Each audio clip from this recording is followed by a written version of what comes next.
कल महाशिवरात्रि है और इस दिन प्रयागराज में लाखों श्रद्धालु गंगा, यमुना और अदृश्य सरस्वती की त्रिवेणी में स्नान कर शिवालयों में जलाभिषेक करते हैं। इसको लेकर संगम नगरी के शिवालयों में भी खास इंतजाम किए गए हैं। यमुना के तट पर स्थित पौराणिक मनकामेश्वर मंदिर में भी श्रद्धालुओं की भारी भीड़ उमड़ती है। महाशिवरात्रि के पर्व पर इस बार प्रदोष का अद्भुत संयोग बन रहा है, जिसके चलते इसका महत्व कई गुना बढ़ गया है। प्रशासन के तौर पर यहाँ बैरियल की व्यवस्था की गई है, जिससे लाइन लगाई जाएगी। महिलाओं की अलग, पुरुषों की अलग। शौचालय खड़े किए गए हैं, पानी के टैंकर लगाए गए हैं, पुलिस व्यवस्था की गई है, सीसीटीवी कैमरे लगाए गए हैं और मंदिर की तरफ से पूरे दिन सुबह 4 बजे से लेकर रात्रि के 12 बजे तक प्रसाद वितरण का आयोजन किया गया है। महाशिवरात्रि को लेकर प्राचीन और पौराणिक मनकामेश्वर मंदिर में भी तैयारियां की जा रही हैं। आप देख सकते हैं कि इस वक्त हम मौजूद हैं मनकामेश्वर मंदिर में। इसे कामेश्वर तीर्थ भी कहा जाता है और यहाँ पर स्वयं भू शिवलिंग स्थित है। और मान्यता यह है कि त्रेता युग में भगवान श्री राम जब वनवास जा रहे थे तो यहाँ पर उन्होंने संगम में स्नान किया था, अक्षय वट गए थे और उसके बाद यहाँ पर आकर उन्होंने भी जलाभिषेक किया था, भगवान भोले शंकर की आराधना की थी और अपनी मनोकामनाओं की पूर्ति के लिए उनका वनवास सकुशल संपन्न हो, इसकी कामना की थी, जिसके बाद उनका वनवास पूरी तरह से सकुशल संपन्न हुआ। तो इसलिए इसका विशेष महत्व है और यही वजह है कि महाशिवरात्रि के मौके पर दूर दूर से यहाँ पर श्रद्धालु आते हैं। इस बार महाशिवरात्रि के पर्व पर प्रदोष भी पड़ रहा है, यानी कि यह अद्भुत संयोग है। भगवान शिव को प्रदोष की तिथि भी बेहद जो है वो पसंद है। इस वजह से इस दिन यहाँ पर बड़ी संख्या में श्रद्धालु आएंगे।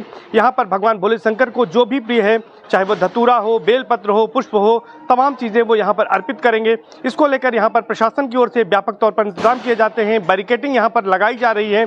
इसके साथ साथ सीसीटीवी कैमरे भी यहाँ पर लगा दिए गए हैं और दूर तक यहाँ लंबी कतारें सुबह 4 बजे से ही लग जाती हैं, जिसके बाद श्रद्धालु अपनी बारी आने का इंतजार करते हैं और यहाँ पर आकर वो दर्शन पूजन करते हैं।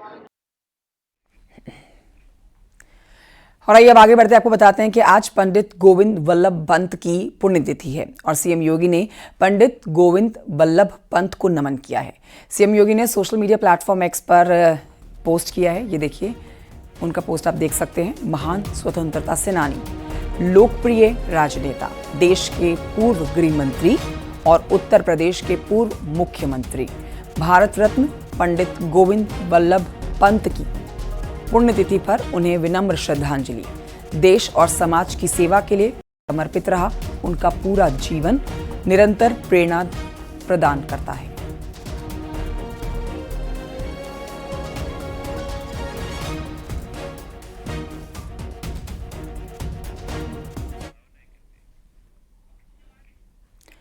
और आइए आगे बढ़ते हैं कानपुर से खबर, जहां पर इरफान सोलंकी के घर ईडी की रेड पड़ी है। कानपुर, मुंबई सहित 6 लोकेशंस हैं जहां पर सर्च ऑपरेशन किया जा रहा है।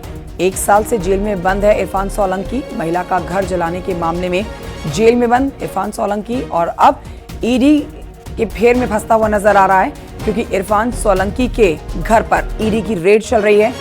न सिर्फ कानपुर बल्कि मुंबई सहित कुल मिला के 6 लोकेशंस पर जानकारी मिल रही है। ईडी की रेड जारी है। ओम बाबू और जानकारी देंगे इस खबर पर। ओम बाबू, क्या जानकारी है? ईडी की रेड पड़ रही है इरफान सोलंकी के घर पर।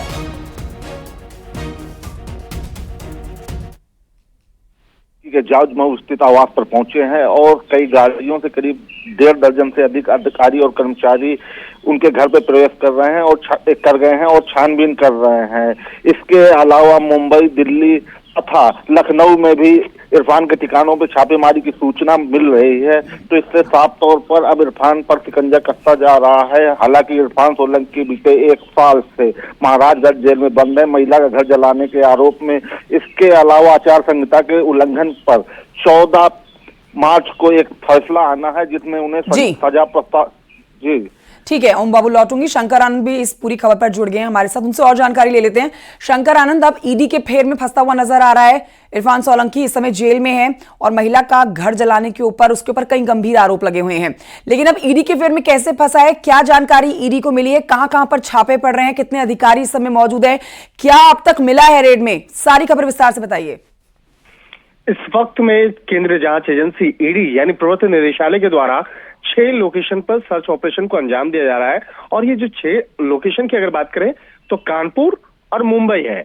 इन 2 लोकेशन पर आज सर्च ऑपरेशन की प्रक्रिया को अंजाम दिया जा रहा है। लेकिन इस सर्च ऑपरेशन के दौरान में कई ऐसे आरोपी हैं जिसका वास्ता सीधे तौर पर इरफान सोलंकी से जुड़ा हुआ है। हालांकि इरफान सोलंकी अभी जेल में है, लेकिन जिस तरह से उस पर जो आरोप की बात करें तो उनके खिलाफ कई ऐसे आपराधिक मामले थे। उसी आपराधिक मामले को बाद में ईडी ने टेक ओवर किया और मनी लॉन्ड्रिंग एक्ट के तहत उसको अब आगे की तफ्तीश की प्रक्रिया को अंजाम दिया जा रहा है।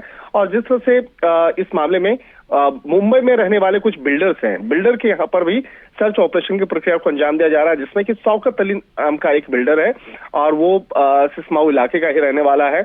उसके यहाँ पे इस वक्त में सर्च ऑपरेशन की प्रक्रिया को अंजाम दिया जा रहा है।